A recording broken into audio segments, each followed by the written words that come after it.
एक जागरूकता अभियान चला रही है, जबकि हम सबको पता है कि हम लोग उतना सभ्य दिखेंगे तो निश्चित रूप से जो हमारा सड़क दुर्घटना में आए दिन जो सड़क दुर्घटना में हम अपनी जान को गंवा रहे हैं, लोग घायल हो रहे हैं, उससे बचाव निश्चित रूप से होगा।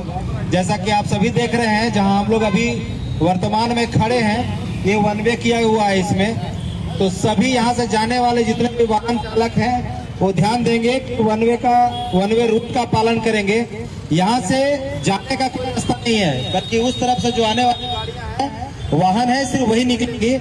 जाने वाले इस रूट पे जाने वाले सारे लोग आगे जा करके महिला कॉलेज के सामने से जो बाईपास बना हुआ है उस बाईपास का इस्तेमाल करें और आगे निकलेंगे जाकर के इसी रोड पे। तो आप सबसे निवेदन है कि इसको जरूर फॉलो करें। साथ साथ में हम सब बार बार ये जागरूकता अभियान चलाते रहे हैं कि एक बाइक पे दो ही सवार रहेंगे और दोनों के पास हेलमेट होना है। अगर किसी भी एक व्यक्ति के पास नहीं, अगर पकड़े जाते हैं तो पेनाल्टी तो लगेगा, लेकिन उससे पहले अगर हम सभी जागरूक रहें, हम लोग सब लोग को ये पता हो कि दोनों को लगाना जरूरी है। अगर क्रॉस कहीं दुर्घटना होता है तो निश्चित रूप से बचाव होगा। इसके अलावा जैसा कि अभी हमारे प्रशिक्षु डीएसपी बता रहे थे कि अगर कोई व्यक्ति, कोई अभिभावक अपने बच्चे को बाइक देते हैं जो अभी एलिजिबल नहीं है बाइक चलाने के लिए, कार चलाने के लिए, अगर वो ऐसे समय में पकड़ा जाता है तो उनके ऊपर 25,000 रुपए तक का फाइन है। साथ ही साथ जो अभिभावक का लाइसेंस है उसे भी रद्द किया जाएगा, उनके अगेंस्ट में कार्रवाई की जाएगी, कानूनी कार्रवाई। तो आप सबसे निवेदन है, जो छोटे छोटे बच्चे हैं, नवयुवक हैं, जो 18 साल से कम उम्र के हैं, जिनकी ड्राइविंग लाइसेंस बनी हुई नहीं है, उनको वाहन चलाने न दें।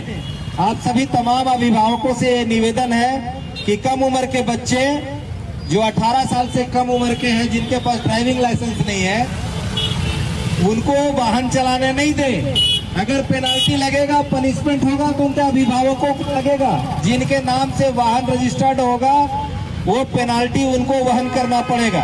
तो आप तमाम लोगों से निवेदन है, अपने घर में जाएं, घर वालों को समझाएं, अपने नवयुवक बच्चों को समझाएं कि अगर बाइक लेके निकल रहे हैं तो दोपहिया वाहन है तो दो लोग ही सवार रहें, दोनों लोग हेलमेट का इस्तेमाल करें। साथ ही साथ जो सबसे ज्यादा जरूरी है, जो एक्सीडेंट का मेन कारक कहिए उसको, कि हम लोग शराब पी करके गाड़ी न चलाएं। हम लोग अक्सर देख रहे हैं कि कहीं बाजार है, हटिया है, तो लोग शराब पी करके गाड़ी चला रहे हैं, जिसकी वजह से दुर्घटनाएं बढ़ रही है।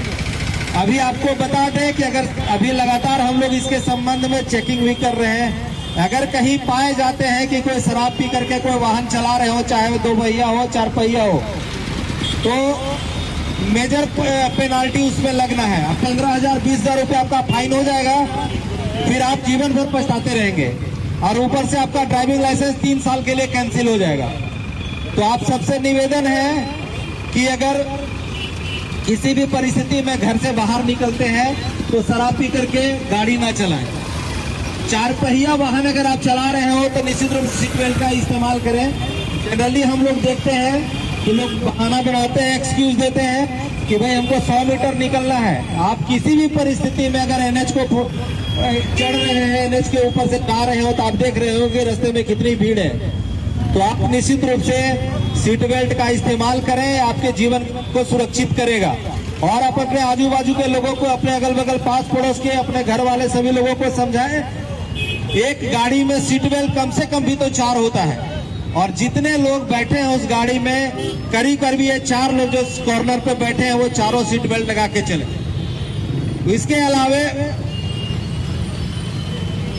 हम लोग अभी देख रहे हैं, लगातार न्यूज में भी आ रहा है, ग्रुप में भी डाला जा रहा है कि बहुत सारे नवयुवक लोग बाइक लेकर के जो हमारा वो रिंग रोड है या बाईपास कहिए, उसमें जाकर के स्टंटबाजी करते हुए देखे जा रहे हैं। अगर स्टंट करते हुए कहीं भी कोई पकड़े गए तो गाड़ी तो जब्त होगी ही होगी, उनकी लाइसेंस भी जब्त होगी और साथ में हैवी पेनाल्टी किया जाएगा। तो आप सबसे निवेदन है कि ऐसे में ओवर स्पीडिंग से बचें, स्पीड को लिमिट रखें और ओवरटेक नहीं करें। ऐसे जगहों पर ओवरटेक करने की कोशिश नहीं करें जहां पर दुर्घटना की संभावनाएं ज्यादा रहती है।